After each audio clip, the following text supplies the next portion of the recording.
안녕하세요. 소방쌤입니다. 오늘은 2장 소화 설비에 대해서 학습해 보도록 하겠습니다. 소화 설비의 출제 포인트는 소형 및 대형 소화기의 능력 단위와 설치 기준, 분말 소화기의 주 성분과 구조, 옥내 소화전 설비의 구성과 성능 시험, 스프링클러 설비의 4가지 종류와 작동 방법, 적응 화재 구분하기, 소화기의 점검 방법, 옥외 소화전 설비의 구성과 설치 기준, 물 분무 등 소화 설비의 작동 순서와 점검 방법이 되겠습니다. 오늘은 소화기구에 대해서만 학습해 보도록 하겠습니다. 소화기구라는 것은 물이나 소화약제를 사용하여 화재 초기, 관계인이 소관점이 되겠죠. 수동으로 조작하여 소화, 불을 끄는 것이 되겠죠. 혹은 자동으로 작동되어 소화하는 기계 또는 기구를 말합니다. 종류로는 소관자가 있습니다. 소관자.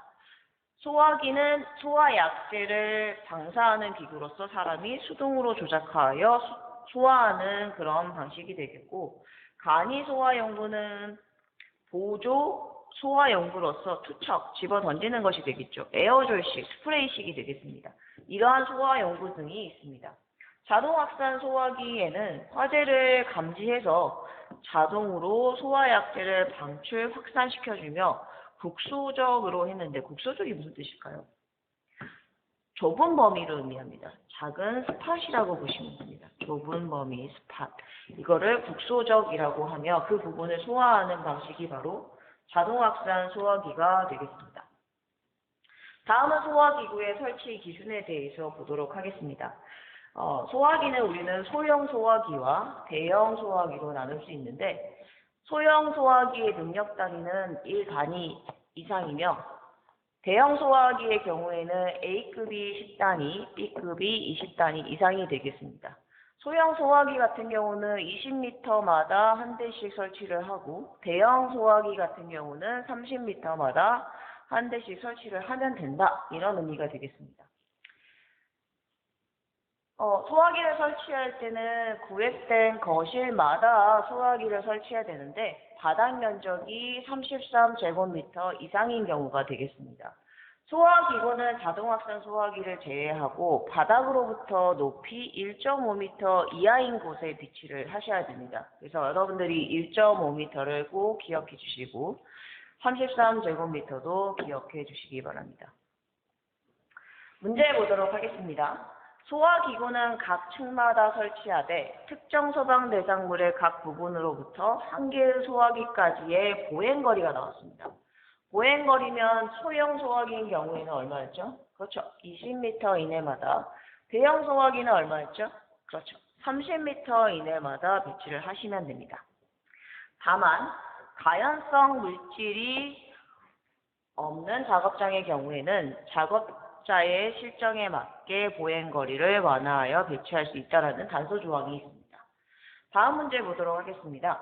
소화 능력 단위에 의한 분류에서 소형 소화기를 올바르게 설명한 것이라고 했는데, 소형 소화기의 경우에는 작으니까 하나, 1단위 이상이어야 된다고 되어 있고, 그리고 당연히 대형 소화기 능력 단위 미만인 소화기이다, 이렇게 정의를 내려주시면 되겠죠. 답은 1번이 되겠습니다.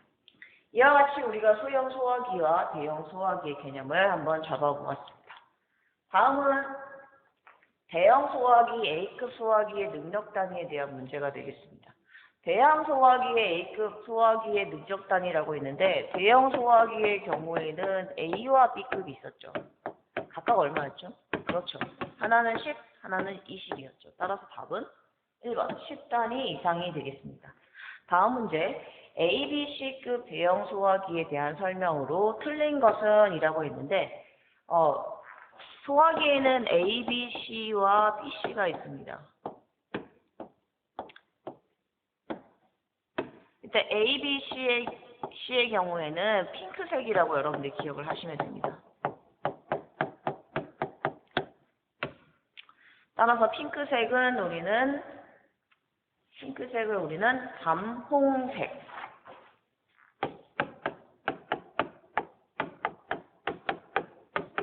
색이라고 표현할 수 있습니다. 1번 보도록 하죠. 약재의 색은 담회색이다가 아니라 담홍색이다.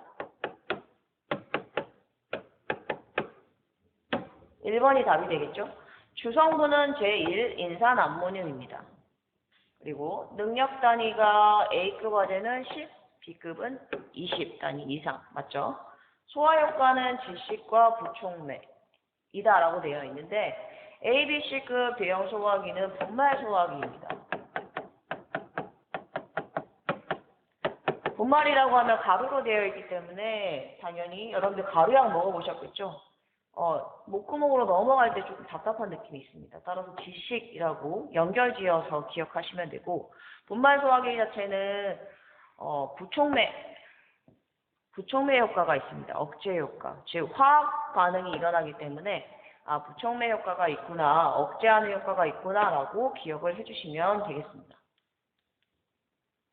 다음은 적응화재 보도록 하겠습니다. 앞서 A, B, C, B, C 이런 얘기 했었죠? 이때 A, B, C가 이런 뜻입니다. A급 화재, B급 화재, C급 화재. A, B, C라는 건 A, B, C급 화재에 다 적응성이 있는 소화기다 라고 여러분들이 기억하시면 되겠습니다. 적응화재에 따라서 A, B, C, D, K까지 5가지가 있는데 A급 화재를 우리는 일반 화재라고 합니다. 여러분들 주변에서 많이 볼 수 있죠. 나무, 섬유, 옷입니다. 종이, 책입니다. 그리고 고무, 플라스틱. 이런 일반 가연물이 탄 경우에는 재가 남습니다. 따라서 A급 화재를 여러분들이 개념을 잡아가실 때는 이런 나무와 같은 것들이 타게 되면 재가 남는구나. 일반적인 우리 주변에 있는 물건이 타게 되면 재가 남는 것들. 이런 것들이 전부 다 일반 화재라고 보시면 됩니다. 두 번째 B급 화재는 유류 화재가 되겠습니다. 유류 화재 같은 경우는 인화성 액체, 가연성 액체, 석유, 알코올류, 거의 사류에 해당이 되겠죠. 이러한 유류가 타고 남아서 재가 남지 않는 화재입니다. 하단에 유류 탱크가 지금 폭발해서 불이 나고 있는데 이런 경우에는 재가 남지 않습니다. 그래서 이걸 우리는 B급 화재, 유류 화재라고 하고, C급 화재는 우리는 전기 화재라고 합니다. 즉 전기에서 발생하는 화재를, 전기로 인해서 발생하는 화재를 전부 다 전기 화재라고 하고, 전류가 흐르는 전기기기나 배선과 관련된 화재를 우리는 C급 화재라고 합니다. 다음은 D급 화재 보도록 하겠습니다.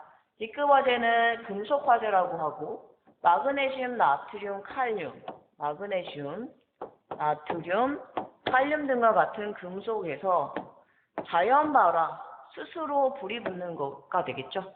그리고 분진 폭발, 가루가 폭발합니다. 형태로 화재가 발생이 됩니다. 마지막으로 K급 화재는 키친의 약자가 되겠고, 키친은 주방이 됩니다. 따라서 주방 화재라고 하고, 동물, 식물류, 동물이나 식물에서 발생하는 기름을 취급하는 조리기구에서 일어나는 화재라고 보시면 되겠고, 여러분들 후라이팬에서 음식을 볶다가 발생하는 화재를 전부 다 주방 화재라고 생각하시면 될 것 같습니다.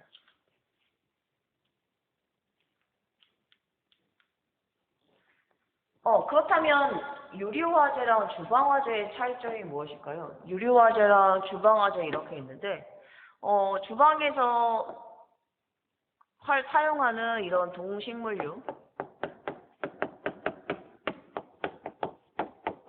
기름이죠. 그리고 우리 자동차 연료로 사용되는 휘발유, 등유, 경유 이런 것들, 제4류 위험물이 되겠죠. 둘 다 기름인데 어떠한 차이점이 있을까요? 한번 보도록 하겠습니다. 차이점이 있기 때문에 하나는 B급이고 하나는 K급이 되겠죠. 기름 화재는 B급 화재로 분류가 되고, 끓는 점이 발화점보다 낮습니다. 시각적으로 뜨거운 정도의 인식이 가능하며 인화점과 발화점이 300도 정도 차이를 갖고 있습니다. 식용유 화재와는 달리 인화점과 발화점의 높은 온도 차이 때문에 소화 후 재발화 가능성이 낮습니다. 따라서 이 사료 위험물의 경우에는 인화점과 발화점이 차이가 크기 때문에 소화가 되면 다시 불이 붙을 가능성이 적다는 그런 특징이 있습니다. 화재 발생 시 표면의 화염을 제거하거나 산소를 차단하면 질식 소화가 되겠죠. 화재 진압이 가능합니다.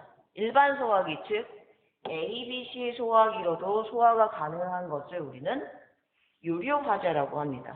따라서 A급, B급, C급 다 해당이 되는 ABC 소화기, 가정에서 사용하는 소화기로 소화가 가능합니다.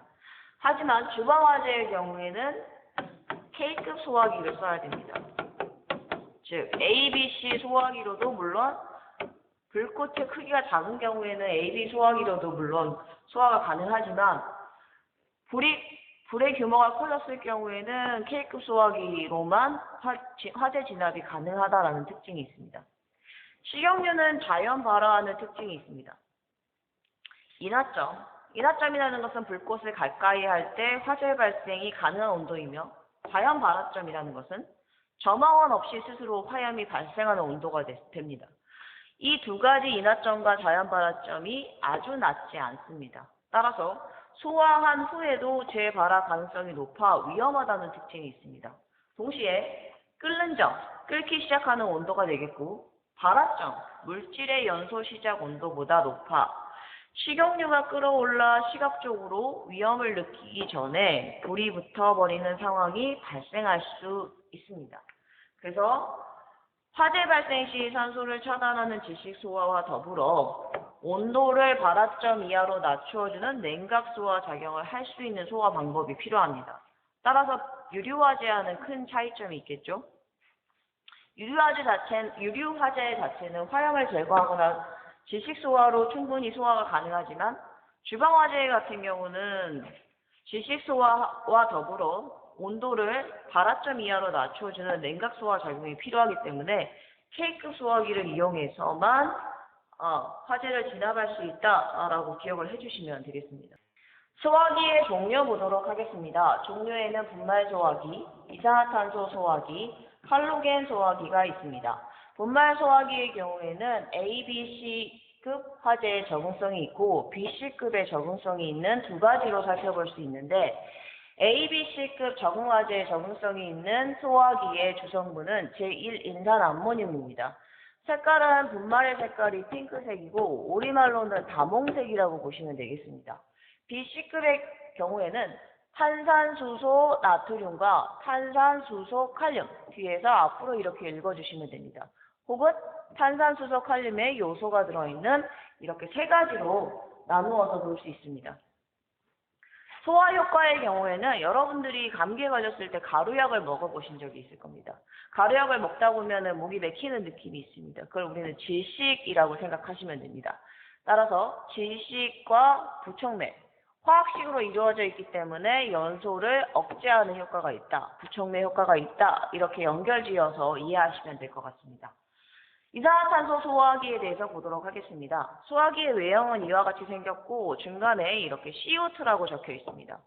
읽으실 때는 이산화탄소 두 개의 원소로 이루어져 있기 때문에 중간에 화자를 붙이시면 됩니다. 따라서 이산화탄소 이렇게 읽어주시면 되고, 이 경우에는 질식 효과가 있으며 냉각 효과가 있습니다. 냉각 효과가 있는 이유는 무엇이냐면 CO2는 액체로 되어 있습니다. 액체로 저장 용기에 담겨 있고, 이 부분 분사되는 부분에서 분사 노즐 부분에서 분사가 됐을 경우에는 기체로 변합니다. 그렇다면 액체가 기체가 되기 위해서는 뭐가 필요하죠? 그렇죠. 열이 필요합니다. 따라서 주변의 열을 빼앗기 때문에 냉각 효과가 있다라고 여러분들이 이해하시면 될 것 같습니다. 다음은 할로겐 소화기 보도록 하겠습니다. 마찬가지 A, B, C급과 B, C급이 있는데 할론 1211, 1302, 2402 이렇게 세 가지의 종류로 여러분들이 기억을 하시면 되는데, 도대체 할론이 무엇일까요? 할론이라는 것은 할로겐화 탄화수소로 탄화수소의 수소 원자를 할로젠족 원소로 치환된 화합물을 통틀어 이르는 말입니다. 이때 할로젠족 원소라는 것은 판, 불, 염, 브롬 이렇게 보시면 됩니다. 판불염부로 기억하시면 되고, 판은 탄소, 불은 불소, 염은 염소, 불은 브롬 이렇게 네 가지를 여러분들이 기억하시면 되겠습니다. 이때 탄화수소에 대표적으로 메탄이라는 게 있습니다. 이 메탄가스가 있고, 메탄의 화학 합식은 CH4입니다. 가운데 빨간 게 탄소 원자가 되겠고 나머지 4개가 수소 원자가 되겠습니다. 이때 수소 자리에 불소, 염소, 브롬이 들어가면 우리는 이것을 할론이라고 합니다. 할론 1211부터 보도록 하겠습니다. 1211은 탄소 1개에 불소 2개에 염소 1개에 브롬이 1개 있는 형태가 되겠습니다. 따라서 가운데에 탄소가 있고 불소가 2개 있고 염소 하나에 브롬 이렇게 구조식을 볼 수 있습니다.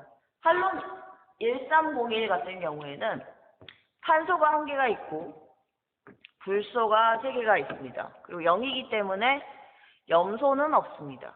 그리고 마지막에 브롬이 1개가 있죠. 이러한 구조식으로 이루어져 있습니다. 할론 2402 같은 경우는 탄소가 2개가 있습니다. 따라서 가운데에 탄소 2개가 있고 불소가 4개가 있으며 그리고 염소는 0이기 때문에 없습니다. 그리고 브롬이 2개가 이렇게 배치가 됩니다. 이러한 구조식으로 이루어진 것을 우리는 할론 2402. 그래서 탄소가 2개 있는 것을 BC급, 나머지 1개씩 있는 것을 A, B, C급이라고 여러분들이 기억을 하시면 될 것 같습니다. 이러한 할로겐 소화기의 경우에는 질식 효과가 있으며 부촉매 효과가 있습니다. 따라서 소화 효과는 분말 소화기와 소화 효과가 동일합니다. 여러분들이 이산화탄소에 액체가 기체가 되면서 열을 꾀하다 냉각 효과가 있다. 이 정도만 구분해서 기억을 해주시면 될 것 같습니다. 다음 분말 소화기의 구조를 보도록 하겠습니다. 여러분들 가정에서 흔히 볼 수 있는 분말 소화기가 있는데 가압식과 추가압식 소화기가 있습니다. 가압식 소화기의 경우에는 가압력 가스 용기가 별도로 소화기 내에 설치가 되어 있는데 폭발의 위험이 있어서 현재는 사용이 중단됐습니다. 따라서 가압식은 지금은 사용되지 않고 있구나, 중단됐구나 라고 교체를 해야 되는구나 라고 기억을 해주시면 될 것 같습니다. 추각식 소화기 같은 경우는 여러분들 가정에 비치되어 있는 소화기가 전부 다 추각식이라고 보시면 됩니다. 본체 용기 내에는 소화 약재와 질소가스가 충전이 되어 있습니다. 용기 내의 압력을 확인하기 위해서 지시 압력계가 있는데 가압식의 경우에는 지시 압력계가 없습니다. 그래서 외형으로 구분하실 때는 지시 압력계가 없으면 가압식, 있으면 추각식 이렇게 기억하시면 됩니다. 이때 하단에 보시면 이와 같이 압력계의 초록색 부분이 있는데 이 초록색 부분의 압력 범위가 0.7에서 0.98 메가파스칼입니다. 여러분들 이 수치는 꼭 기억해 주시기 바랍니다. 이 경우가 정상 범위가 되겠습니다. 따라서 지시 압력계의 사용 가능 압력은 녹색으로 되어 있어야 된다 라고 보시면 됩니다. 이 정도 압력이 되어야지 분사가 가능하다 라고 기억해 주시면 되겠습니다. 하단에 보시면은 이제 단위가 나와 있는데 10의 마이너스 1승 메가파스칼로 되어 있습니다. 따라서 같은 메가파스칼이지만 앞에 10의 마이너스 1승이 있기 때문에 요거는 10분의 1이죠. 15인 경우에는 10분의 1로 나누면 1.5 메가파스칼. 9인 경우에는 10으로 나누면 0.9 메가파스칼. 즉, 이 범위가 0.7이고 여기가 0.98이라고 보시면 되겠습니다. 따라서 녹색의 범위가 0.7에서 0.98 사이에 있을 때 정상 압력이구나 이렇게 기억하시면 됩니다. 제가 자꾸 얘기하는 거는 이 수치를 여러분들이 꼭 암기를 하셔야 되기 때문에 자꾸 얘기하는 겁니다. 따라서 이와 같이 사진으로 좀 기억을 해주시면 좋겠습니다.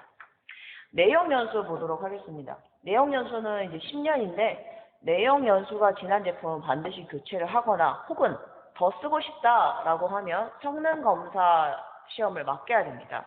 그러면 성능검사에서 합격을 했다라고 하면 아래와 같이 다음 기간 동안 사용을 하실 수 있는데 내용연수 경과 후 10년 미만이라고 하면 합격했을 때 3년을 더 사용할 수 있고 경과 후 10년 이상이 됐다라고 하면 1년을 좀 더 사용할 수 있습니다. 소화기에는 다음과 같이 제조년원이 이렇게 표시가 되어 있습니다. 현재 이 소화기는 2016년도 10월에 제조가 되었습니다. 따라서 플러스 10년을 더하면 얼마? 그렇죠. 2026년도 10월이 됩니다. 따라서 내용 연한이 2026년도 10월이구나라고 여러분들이 기억하시면 되고, 제조 일자란에 기재된 일자로부터 10년까지 사용이 가능하다. 10년을 꼭 기억해 주시기 바랍니다. 10년이 넘어가면 반드시 교체해야 된다. 혹은 조금 더 사용할 수 있다. 내용 연수 혹은 내용 연한 같은 의미가 되겠고, 그 일자까지 사용을 하시면 됩니다. 제조는 월일이 이렇게 표시되어 있는 경우가 있고, 그리고 내용 연수나 내용 연한이 표시가 되어 있는 경우가 있기 때문에 여러분들이 점검하실 때는 반드시 이 부분에 대해서 확인을 해 주셔야 됩니다. 괄호 문제 보도록 하겠습니다. 동식물류를 취급하는 조리기구라고 했는데, 동식물류는 여러분들 가정에서 사용하는 음식을 조리할 때 사용하는 기름입니다. 따라서 주방의 약자 키친, 케이크 화재로 보시면 됩니다. 이러한 화재를 우리는 주방 화재, 키친, 케이크 화재라고 합니다. 분말 소화기의 적응 화재에는 A, B, C, 핑크색이라고 했죠. 제1 인산 암모늄이 들어있고, 그리고 탄산수소 나트륨 혹은 탄산수소 칼륨은 뭐라고 했죠? 그렇죠. B, C급의 적응성이 있다라고 설명했습니다. 다음은 확인 OX 문제 보도록 하겠습니다. 분말 소화기 구조에 대한 문제입니다. 추갑식 소화기라고 했는데 여러분들 가정에서 볼 수 있는 소화기가 되겠습니다. 가압용 가스 용기가 별도로 설치되어 있다라고 했는데, 가압용이라고 하면 가압식이라고 했습니다.